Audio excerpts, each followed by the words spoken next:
سلام، امروز قرار بپردازیم به یونیت دوم از کتاب Vocabulary for IELTS Mental and Physical Development, the body, the mind. The first part is the body, and the first question is that how old were you when you first learned to crawl? Crawl به معنی در واقع همون چهار از و پا رفتن هستش. Walk, talk, ride a bike, read and tie a shoelace. Tie a shoelace هم به معنی گره زدن کفش هستش.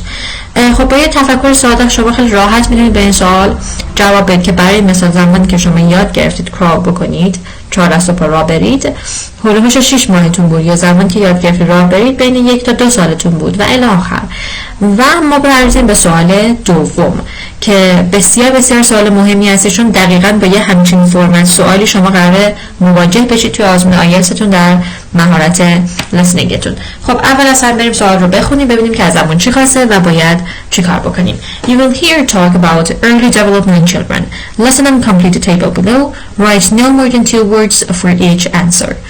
خب ما قراره که در رابطه با رشد بچه‌ها در سن پایین یک اودیو رو بشنویم و باید این جای خالی ها رو با توجه به اون پر بکنیم. نکته که خیلی خیلی مهمه اینه که write no more than 2 words for each answer. شما برای هر جای خالی بیشتر از 2 تا کلمه نمیتونید بنویسید که اگر بنویسید برای مثال 2 تا کلمه تون بشه 3 تا کلمه در واقع جوابتون خط خورده میشه و غلط محسوب میشه. یا یه دونه کلمه باید بنویسید یا 2 تا کلمه، بیشتر از 2 تا کلمه اجازه نداریم. خب بریم با هم دیگه اودیو رو گوش بدیم و جای خالی رو پر کنیم. Recording 2A. In the first years of a child's life, many important milestones are reached. By the end of the first year, a baby will have already acquired some social skills. He will enjoy imitating people and will also test parental responses to his behavior. For example, what do my parents do if I refuse food? In terms of movement, an infant will be able to reach a sitting position unassisted and pull himself up to stand. He may be able to walk momentarily without support. As far as communication is concerned, he'll be able to use simple gestures such as shaking his head for no, say mama and dada, and he will try to imitate words. When it comes to cognitive development, he'll be able to find hidden objects easily and use objects correctly, such as drinking from a cup.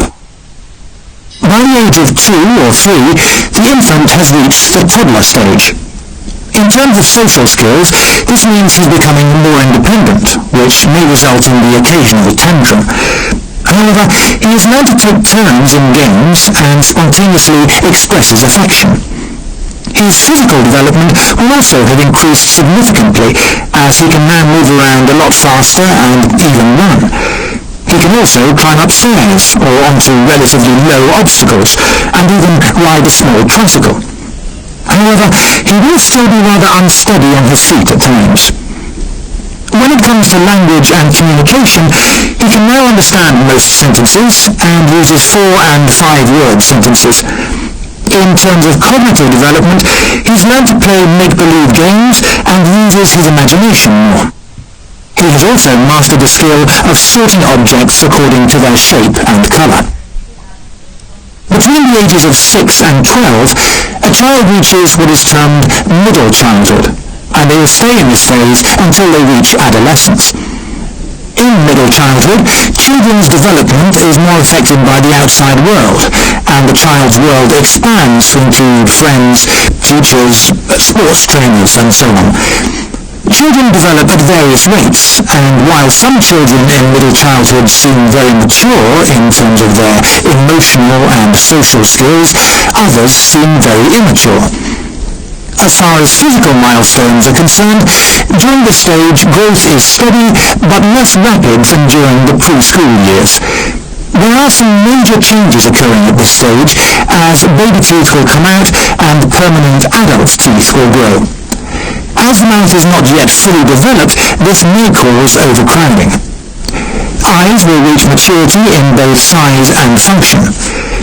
In terms of their cognitive ability, children at this stage master the skills of sequencing and ordering, which are essential for maths.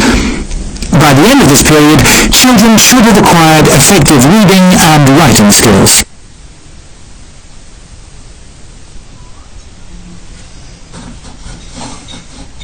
در ابتدا جواب‌ها رو با هم چک بکنیم. امیدوارم که همه جواب‌ها رو درست نوشته باشید و بعد هم بپرسیم به در واقع متن اودیویی که پلی شد و کلمات یا کالوکیشن هایی که مهم هستن رو با هم یاد بگیریم. خب جای خالی اول behavior، جای خالی دوم gestures، جای خالی سوم toddlers، جای خالی چهارم independent، بعدیش climb، جای خالی ششم make believe یا imagination و جای خالی هفتم outside world و جای خالی هشتم immature، نهم rapid و 10 و 11 teeth و eyes هستش و جای خالی آخر skills. بریم بپردازیم به صفحه 158 کتاب. In the first years of a child's life, many important milestones are reached. Milestones means very important even in the development of something. In fact, به معنی اون نقطه عطف یا نقطه خیلی مهم هستش. By the end of the first year, a baby will have already acquired some social skills. He will enjoy imitating people. Imitate به معنی در واقع تقلید کردن هستش و سینونیمش کلمه mimic هست که noun formش imitation هستش، adjective formش imitative. So imitate means to copy the way someone behaves, speaks, moves, etc. Imitating people, and will also test parental responses to his behavior. For example, what do my parents do if I refuse food? In terms of movement, an infant will be able to reach a sitting position unassisted. Unassisted means not helped by anyone or anything. پس یعنی بدون کمک. And pull himself up to stand. He may be able to walk momentarily. Momentarily means for a very short time. یعنی واسه یه مدت خیلی کوتاه. Without support. As far as communication is concerned, he will be able to use simple gestures such as shaking his head for no, say mama, say dada, and he will try to imitate words. When it comes to cognitive development, cognitive means related to the process of knowing, understanding, and learning something. Cognitive development, he will be able to find hidden objects easily and use objects correctly, such as drinking from a cup. By the age of 2 or 3, the infant has reached the toddler stage. In terms of social skills, this means he is becoming more independent, which may result in the occasional tantrum. A tantrum is a sudden short period when someone, especially children behave very angrily and in fact unreasonably. So, however, he has learned to take turns in games and spontaneously expresses affection.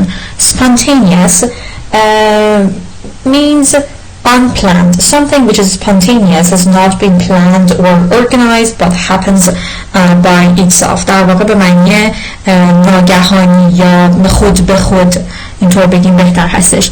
His physical development will also have increased significantly as he can now move around a lot faster and even run. He can also climb upstairs or onto relatively low obstacles and even ride a small tricycle. Tricycle در واقع همون سه چرخه هایی هستش که بچه کوچوله‌ها سوار میشن. و اما ادامه however he will still be rather unsteadily on his feet at times. When it comes to language and communication, he can now understand most sentences and use 4 and 5 word sentences. In terms of cognitive development, he's learned to play make-believe games. Make-believe, in fact, when you imagine or pretend something is real or true. در واقع به معنی ساختگی هستش make believe یا false میتونیم بگیم fictitious میتونیم بگیم سینونیم های این کلمه رو. And uses his imagination more. He is also mastered. Master means to learn skill or language so well that you have no difficulty with it. He has also mastered the skills of storing objects according to their shape and color. و اما بپردازیم به بخش سوم و برگردیم در واقع به صفحه 12 کتابمون که بخش سوم از ما خواسته که چیکار کنیم. Listen to the talk again and find words that mean the same as the following. خب نکته که هستش اینه که توی تمرین قبل در واقع توی سوال هایی که مثل تمرین قبل هستن سر آزمون آیلتستون شما اگر معادل جایگزین برای کلمات نداشته باشید خیلی براتون سخت هستش که بخواید به این سوال جواب بدید. و خب اینجا هم از همون میخواد که توی تمرین 3 که بیام کلماتی که حالا توی متن سوال بود و کلماتی که ما میشنیدیم و معادلشون بودن رو با هم دیگه پیدا بکنیم و مچشون بکنیم. برای مثال اولین کلمه هستش learned skill که در واقع جایگزینش بود acquired skill و دومیش copying people که در واقع imitating بود. سومیش without help unassisted بود یا without support in a natural or on first way یعنی spontaneously که بهش اشاره کردیم به چه معنا هستش. developed skill to a high level به معنی mastered هستش و اما در واقع کلمه آخر phase که دو تا کلمه هم برش داشتیم stage یا period به معنی فاز مرحله دوره. پس خیلی مهمه که ما هر کلمه‌ای که توی زبان انگلیسی یاد میگیریم براش 2 تا یا 3 تا حداقل سینونیم و انتونیم داشته باشیم جهت اینکه بتونیم به سوال‌های listening و حتی readingمون properly جواب بدیم. و نکته دیگه که اصولا بچه‌ها باهاش خیلی مشکل دارن چه تو speaking چه تو writingشون اینه که family word رو به خوبی بلد نیستن. این که من part of speech در واقع کلمات رو بلد باشم، این که بدونم چه فرمتی از اون کلمه رو باید توی جمله‌ام در جایگاه‌های مختلف استفاده بکنم مشکلیه که اغلب بچه‌ها دارنش. و خب تمرین 1.4 در واقع 4 پرداخته به این موضوع که اومده بهتون 3 کلمه داده و ازتون خواسته که verb form, noun form و adjective form رو پیدا بکنید. For example, the first one is develop, which is the verb form of this word, and the noun form can be in fact development, and the adjective form is developing, developed, or overdeveloped. Overdeveloped به معنی بیش از حد توسعه یافته هستش. And the next part which is related to grow, which the noun form is growth, be careful, and fully grown. fully grown هم که یعنی کاملا در واقع رشد کرده. و اما کلمه آخر که adjective formش رو به ما داده کتاب mature به معنی بالغ هستش و نونش میتونه باشه maturity یعنی اون بلوغ و میشه گفت آره دیگه بلوغ و اما verb formش میتونه mature باشه دوباره یا rich maturity. خب بپردازیم به صفحه دوم از یونیت 2 قسمت 2.1. ببین کتاب از همون چی خواسته. Read this text about development in adolescence. Previously we mentioned that adolescence is the period or the stage when a teenager is becoming an adult. Then complete the following sentences with words from the text. خب کتاب از همون خواسته که تکست رو با هم دیگه بخونیم. حالا نخواسته که با همین کار انجام بدیم ولی خواسته که تکست رو بخونیم و جملات شماره 1 تا 8 رو با استفاده از کلماتی که توی تکست آورده شده کاملشون بکنیم. خب بریم بپردازیم به متن. باز هم اشاره میکنم ما متن رو کلمه به کلمه لغت به لغت میخونیم جهت اینکه لغات بیشتری یاد بگیریم. شما قرار نیست این کار سر آزمونتون انجام بدید. خب شروع کنیم. The final stage before adulthood is adolescence. This is a period of transition for teenagers and there are many crucial milestones. Crucial means extremely important and milestones is a very important event in the development of something. Socially and emotionally, teens worry that they may not be developing at the same rate as their peers. Peer here means people who are at the same age or they have same type of jobs or I don't know class or etc. They become extremely self-conscious and may be overly sensitive about their appearance. Self-conscious means worried and embarrassed about what you look like or what other people think of you. Self-conscious. Teens may rebel against their parents but are also more able to accept the consequences of their actions. Rebel means to oppose or to fight against someone in authority or against an ideal or a situation which you do not agree with. So rebel. And the word consequence can be an alternative for the words such as result or outcome. This is also a period of enormous physical change, and adolescents experience changes in their physical development at a rate unparalleled since infancy. Unparalleled اشاره میکنه به یک موضوع بی سابقه. unparalleled at a rate یعنی به میزان یا به اندازه at a rate به میزان به اندازه unparalleled به معنی بی سابقه. انفانسی هم که میدونید یعنی دوران اون طفولیت. These changes include significant gains in height and weight. Within a year, boys and girls can gain an average of 4.1 inches and 3.1 inches in height respectively. Respectively means in the same order as the things that we've just ordered. یعنی به ترتیب در واقع کلمه respectively. This growth spurt typically occurs 2 years earlier for girls than for boys and can tend to make both sexes go through a clumsy phase. Growth spurt means in fact when a child suddenly grows quickly. در واقع اون رشد ناگهانی و شدید بچه ها میتونیم بگیم. Occurs means happens, and the word clumsy means moving or doing things in a careless way. Clumsy phase. In terms of their cognitive development, adolescents have greater reasoning skills and have developed the ability to think logically and hypothetically. Cognitive here means in fact related to the process of knowing, understanding and learning something. در واقع cognitive development به معنی رشد شناختی هستش. داره اشاره می‌کنه به رشد شناختی نوجوان‌ها. Reasoning here means a process of thinking carefully about something in order to make a judgment or make a decision.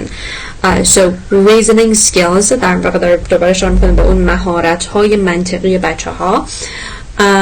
And thinking logically and hypothetically. Hypothetically is based on a situation that is not real but that might happen. Let's say imaginary. They are also be able to discuss more abstract concepts. They should also have developed strategies to help them study. Abstract به معنی انتزاعی هستش, and the opposite word for this abstract can be concrete. concrete به معنی واقعی هستش, چیزی که ملموسه, ولی abstract یکم خب میدونید دیگه به معنی انتزاعی. concept هم خب به معنی اون مفهوم هستش. abstract concepts به معنی اون مفاهیم انتزاعی. They should also have developed strategies to help them study. خب این بخش تموم شد. قسمت 2.1 بریم سراغ در واقع خوندن جملات و پر کردن جا خالی. خب بپردازیم به جمله ابتدایی. The first year students often struggle with the transition from high school to university. خب داره اشاره میکنه به این موضوع که بچه‌های سال اول دانشگاه یا دانشجوی سال اول یه استراگلی دارن بابت اون انتقالشون از های سکول به یونیورسیتی. و اما جمله دوم the rate at which a change occurs can cause problems for both the very young and the elderly. خب داره اشاره میکنه به اون نرخی که یک تغییر اتفاق میفته و ممکنه که برای هر دو گروه افراد در واقع جوان و سالمند مشکل ایجاد بشه. و اما جمله سوم It can be less stressful to make a presentation to your peers rather than to your teachers. Peer قبلا اشاره کردیم به معنی در واقع همسال یا هم نوع هستش.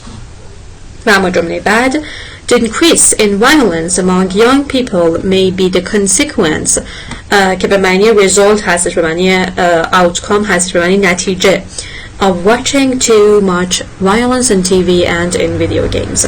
و اما جمله پنجم Petrol prices are increasing at a speed that is unparalleled. Unparalleled گفتیم به معنی بی سابقه. Since the oil crisis of the 70s. Crisis در واقع یک موقعیت بحرانی هستش، یک بحران هستش. Let's say a situation in which there are a lot of problems that must be dealt with quickly in order to just stop the situation getting worse. در واقع اون موقعیت emergency رو بهش میگن، crisis یا بحرانی رو بهش میگن. و اما جمله بعدی یا جمله ششم، teenagers may or typically rebel against their parents between the ages of 14 and 16. rebel رو که قبلا گفتیم یعنی سرکشی کردن، در واقع یا سرپیچی کردن اینطور بگیم بهتره. میگه بچه ها یا تینیجر ها اصولا بین سن 14 تا 16 سالگی نسبت به پدر مادرشون خیلی سرپیچی میکنن. و اما جمله هفتم، in part 3 of the speaking test you are expected to be able to talk about more abstract topics. خب abstract رو قبلا بهش پرداختیم، معنی انتزاعی. و اما جمله آخر، infinity is a very difficult concept for children to grasp. خب جمله داره اشاره میکنه به اینکه اینفینیتی یک مفهوم بسیار سخت برای بچه ها هستش که درکش بکنن. grasp به معنی درک کردن اینجا، ولی معنی دیگه هم داره. خب این هم از قسمت 2.1 تمام شد. بریم بپردازیم به قسمت بعدی 2.2. خب بپردازیم به قسمت بعدی، قسمت 2.2. On what stage would you associate the following words and phrases with?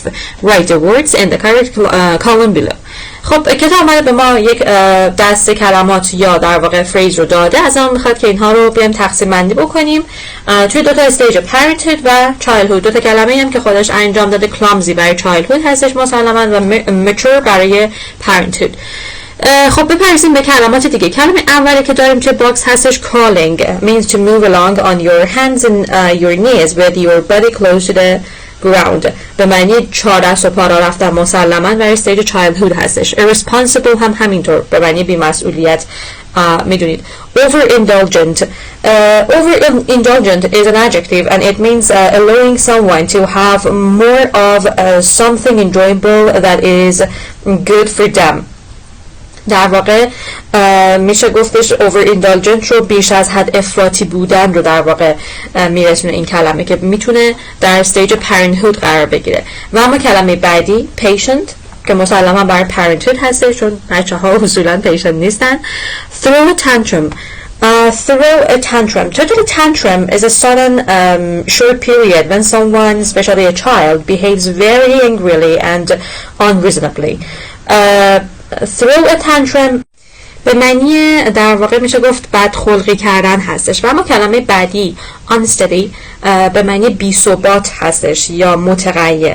کلمه بعدی که immature هستش، احتمال زیاد میدونید معنیش رو. کلمه immature که به معنی بالغ هستش، immature که منفیش میکنه میشه نابالغ.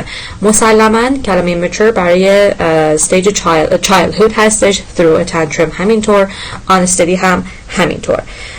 و اما کلمه بعدی nurturing به معنی پرورش دهنده بخوایم به عنوان adjective در نظرش بگیریم، میتونه در استیج parenthood قرار بگیره. و overprotective هم همینطور. کلمه rebellious به معنی سرکش توی استیج childhood قرار میگیره. و tolerant هم در استیج parenthood که به معنی در واقع میشه گفتش بردبار، شکیبا یا همون در واقع صبور که باز هم در استیج parenthood قرار میگیره. خب بریم سراغ قسمت بعدی vocabulary note. تو این قسمت عملا کتاب داره به ما یاد میده با اضافه کردن یک سری prefix ما بیایم کلمات رو تبدیل کنیم به حالت منفیشون. ولی خب دسته بندی کرده چطور من بیام به یک سری ادجکتیو ها در ابتداشون یک سری پرفیکس رو اضافه کنم، چه پرفیکس هایی رو اضافه کنم که بخواد اون ادجکتیو در واقع حالت منفی بگیره به خودش. خب کتاب توضیح داده که کلماتی که یا بهتر بگم ادجکتیو هایی که با حروف B, M or P در واقع شروع میشن، برای اینکه اونها رو ما منفی بکنیم کافیه که I am یا در واقع همون M رو در ابتداشون بهشون اضافه بکنیم، پرفیکس M. برای مثال mature, immature, possible, impossible. اوکی، این مربوطه با حالا کلماتی که با B, M یا P بودش ابتداشون.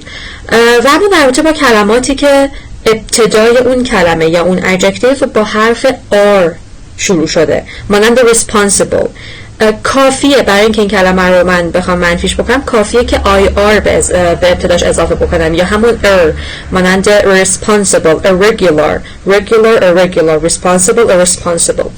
و اما در رابطه با دسته بعدی که کتاب توضیح داده، لغاتی هستن که در واقع حرف ابتدایشون حرف L هستش. برای اینکه اینها رو منفی کنیم کافیه که IL بهشون اضافه کنیم، یا L، برای مثال legal, illegal.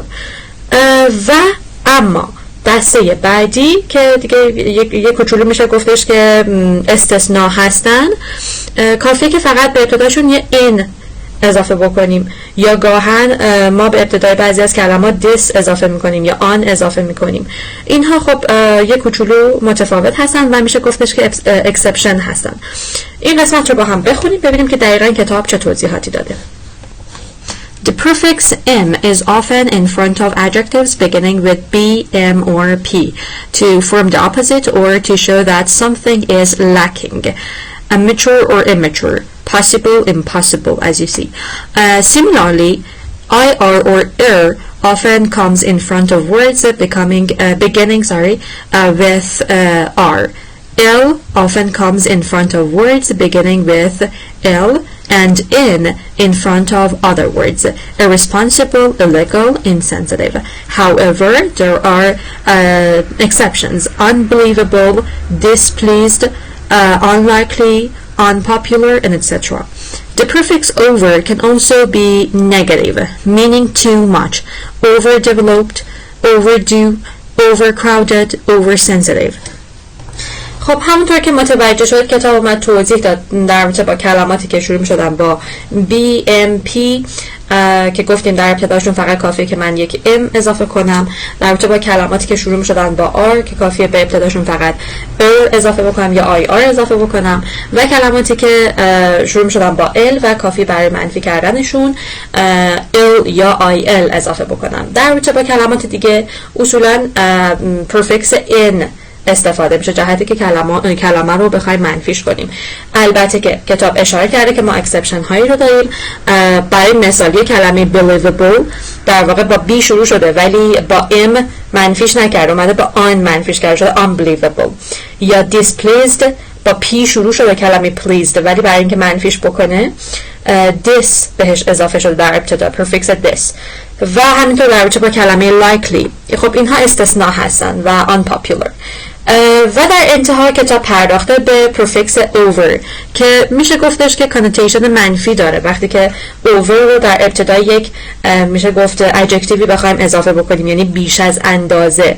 overdeveloped خب به معنی بیش از اندازه توسعه یافته یا بیش از حد توسعه یافته. overdue بیش از حد تأخیردار یا میشه گفت چیزی که تأخیر داره. overcrowded بیش از حد شلوغ هستش. oversensitive هم بیش از حد حساس. خب این در رابطه با قسمت vocabulary note تموم شد. بریم صفحه بعد از یونیت دوم قسمت 2.3 با هم در واقع مثال که نه در واقع سوال رو بخونیم ببینیم که کتاب از همون چی خواسته. Many words used to talk about human growth can also be used to talk about data and statistics. Complete the sentences with a suitable word from the text in 2.1. You may need to change the form of the words. خب نکته که هستش اینه که تمام کلماتی که در رابطه با رشد انسان بود و ما توی قسمت 2.1 با هم دیگه یاد گرفتیم میتونیم ازشون استفاده کنیم در واقع کانتکست هایی که دارن در رابطه با دیتا، در رابطه با یک سری اطلاعات یا آمار و ارقام دارن صحبت میکنن در واقع استفاده کنیم. و کتاب از همون خواسته که جملاتی که بهمون داده شماره 1 تا 6 رو با هم دیگه کامل بکنیم. خب قسمت اول رو با هم بخونیم ببینیم که به چه صورت هستش. یه نکته دیگه قبل اینکه بخوایم شروع کنیم به انجام دادن این قسمت اینه که تمام این 6 تا جمله که شما میبینید رو عملا شما میتونید ازشون استفاده کنید در تسک وانتون، در واقع بچه‌هایی که در واقع میخوان آزمون اکادمیک بدن کاملا براشون کاربرد داره که تمام این جملات با حالا تغییر دادن اعداد میشه در رایتینگ تسک وان ازشون استفاده کرد. یعنی عملا کتاب داره بهتون جمله یاد میده که چطور بیاید حالا در رابطه با رشد اعداد و ارقام صحبت بکنید. خب جمله اول The period of greatest stability occurred between 1985 and 1990. خب The period of greatest stability اون مرحله یا دوره ثبات رو مد نظرشه که حالا بین سالهای 1985 و 1990 اتفاق افتاده. و اما جمله دوم The greatest period of growth was in 2004. خب باز این قسمت داره در رابطه با دوره رشد، یعنی میشه گفتش بهترین دوره رشد یا بیشترین دوره رشد برای سال 2004 بوده. حالا میگم فقط کافیه شما اعداد رو عوض بکنید، خیلی راحت میتونید اینها رو توی رایتینگ کنید ازشون استفاده کنید. و اما جمله بعد The figures grew from 2,500 to 6,000 in 2007. خب داره کلن اشاره میکنه به دوباره رشد یک در واقع نمودار که حالا تغییر داشته از 2500 به 6000 در سال 2007. و اما جمله بعدی The company gained an extra 2,000 employees in 2002. خب اینجا کلمه gain در واقع باز به معنی گرفتن، دریافت کردن هستش، یا میتونیم بگیم استخدام کردن حتی. و اما جمله بعد Sales increased at a significant rate between 2001 and 2005. خب اینجا عملا داره میگه که فروش به میزان چشمگیری افزایش پیدا کرد. Significant rate between 2001 and 2005. فروش به میزان چشمگیری افزایش پیدا کرد بین سالهای 2001 و 2005. و اما جمله آخر The number of merchants rose در واقع گذشته rise هستش. Rose significantly from 1980 to 2000. خب در واقع روز یکی از کلماتی هستش که میاد افزایش رو نشون میده، یا رایز عملا بگیم، چون گفتیم که روز پس پارتیسیپل رایز هستش. کلمات دیگه که ما میتونیم براش استفاده کنیم grow up هستش، increase هستش، یا کلمه grow هستش که حالا پس فرمشون یا حالت پرزنتشون رو ما میتونیم استفاده کنیم جهت اینکه بیایم رشد یا افزایش یک موضوعی رو بیان بکنیم. و جمله داره میگه که تعداد مهاجرین به طور چشمگیر افزایش پیدا کرد. migrants هم که به معنی مهاجر هستش. و اما کلمه significantly یعنی چشمگیر، اینجا significantly به معنی چشمگیر هستش تو این جمله.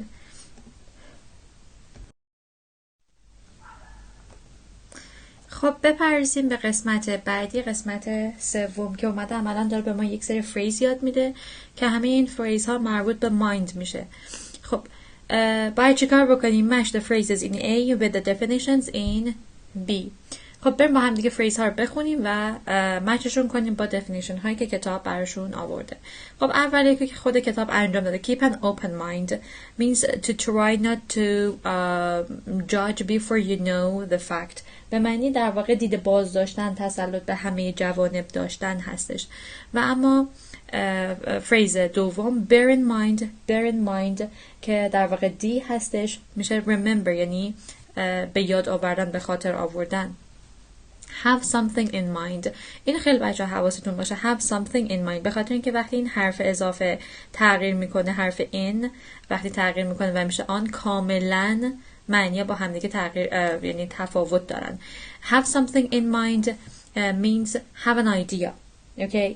ولی have something on your mind means be worried about something. پس have something in mind در واقع میشه G have an idea، یه ایده‌ای داشتن تو ذهنتون، یه فکری داشتن. ولی have something on your mind یعنی be worried about something. F یعنی در رابطه با یه چیزی نگران بودن. و اما اصطلاح بعدی یا فریز بعدی my mind went blank means I couldn't remember a thing. یعنی من کلاً فراموش کردم میشه گفتش، یا هیچی تو ذهنم نیست، اینطوری بگیم my mind went blank، کلا هیچی تو ذهنم نبود. البته که باید بگیم نبود چون که فرمت جملمون past هستش. I couldn't remember a thing. و اما اصطلاح بعدی it slipped my mind. It slipped my mind. It means I just forgot. فراموش کردم. و اما مثال بعد put your mind at ease. Put your mind at ease means stop you from worrying. Stop you from worrying که میشه age. و اما فریز آخر broaden the mind. broaden the mind یعنی افزایش اون دانش شما. broaden به معنی گسترش دادن هستش. broaden the mind در واقع باید مچ بشه با حرف A. increase your knowledge. خب بریم سراغ قسمت بعدی. What do you remember about your early childhood? And the next question, do you think you have a good memory or poor memory? فقط قبل از اینکه بخواید به این سوال‌ها جواب بدید یه نکته که باید با هم دیگه حواسمون باشه و یاد بگیریم این قسمت error warning هستش که اومده در واقع کلمه remember و remind رو داره با هم دیگه میگه که حواستون باشه که remember به چه معنی هستش و remind به چه معنی هستش و کجا باید از کدوم استفاده کنم. Okay, remember means to have a memory in your mind. یعنی یه چیزی یه خاطره تو ذهنتون داشتن رو وقتی که میخواید بگید من در واقع یک چیز رو به یاد میارم، یه خاطره رو به یاد میارم، میتونم از کلمه remember استفاده کنم. و مثالی که کتاب برام در نظر گرفته I remember my first day at school. من روز اول مدرسه‌مو یادم میاد. ولی کلمه remind means someone or something helps you to remember something. یه کسی یا یه چیزی وقتی کمکتون میکنه یه چیزی رو به یاد بیارید، اون موقع است که از فعل remind استفاده میکنید. نکته دیگه ای که هستش در رابطه با کلمه remind اینه که شما نمیتونید کلمه remind رو اصولاً با subject I استفاده کنید. میگم اصولاً، اوکی؟ اصولاً با subject I استفاده نمیشه. مثالی که کتاب برامون آورده It reminds me of when I lived in Egypt. این حالا موضوع منو یاد زمانی میندازه که توی مصر زندگی میکردم. To remind somebody of something. این ساختاری که اصولا ما remind رو استفاده میکنیم، یعنی به یاد انداختن. اوکی، به یاد آوردن. اینطوری میتونیم بگیم که مثلا میگم میگم این موضوع منو یادم میندازه زمانی که توی اجیپت زندگی میکنم، توی مصر زندگی میکنم. و اما مثال بعدی You remind me of my sister. تو منو یاد خواهرم میندازی. پس حواسمون باشه که کلمه remind رو اصولاً با سابجکت I استفاده نمی کنیم و به این معناست که یک چیزی یا یک کسی بهمون کمک میکنه که یک چیزی یادمون بیاد. خب بریم سراغ قسمت 4.2. Here we've got a student answering the questions in 4.1. Okay? Now, listen to a student answering the question in 4.1 and make a note of all the words and phrases connected with memory. خب توی قسمت 4.2 قراره که در واقع گوش بدیم به یک کاندیدیت یا استودنتی که داره جواب میده به سوالهای قسمت 4.1 و ما باید چی کار بکنیم؟ باید کلمات یا فریز هایی که مربوط به مموری هستند رو اینجا لیست کنیم. خب بریم ما هم دیگه گوش بدیم ببینیم که به چه صورت هست. Recording 2B. What do you remember about your early childhood? Oh, I remember being very happy. I have a lot of great memories of my childhood. In fact, my sisters and I often reminisce about it. Perhaps when you look back, everything seems better, but our summer holidays seem to go on forever, and the sun always seemed to be shining. Nowadays, if we ever have a hot summer day, it always reminds me of my childhood holidays. Do you think you have a good memory or a poor memory? Well, when I was younger, I think I used to have a very good memory. I used to be able to memorize long lists of dates without any trouble, but I find it harder and harder to remember things these days. So now I'd say my memory is quite poor. When I'm studying, I find I have to think up strategies to help me, like visualizing something associated with a particular word. I even forget important things sometimes, so I have to write myself little notes as a reminder. خب با هم دیگه گوش دادیم در واقع جواب student رو به دوتا سوال و در واقع کلماتی که شنیدیم و به گوشمون خورد در رابطه با memory دوتاشو خود کتاب نوشته. remember هستش، memories هستش.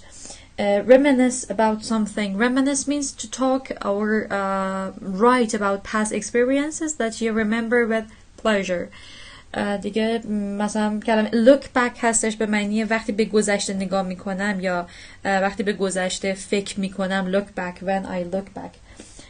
بعد کلمه remind بودش که شنیدیم یا memorize به معنی حفظ کردن یا forget reminder. اینها کلماتی بودن که این دختر منشن کرد. اگر که یک کوچولو توجه داشته باشید عملا کتاب داره به شما یک عالمه لغت یک عالمه فریز داره میده جهت اینکه در رابطه با تاپیک های مختلف صحبت کنید یا حتی بنویسید. همونطور که متوجه شدید تو قسمت 2.3 عملا ما 6 تا جمله داشتیم که راحت با تغییر اون اعداد میتونستیم اونها رو استفاده کنیم تو رایتینگ تسکبانمون که حالا بخوایم یک ریپورتی بنویسیم در رابطه با یک فیگر.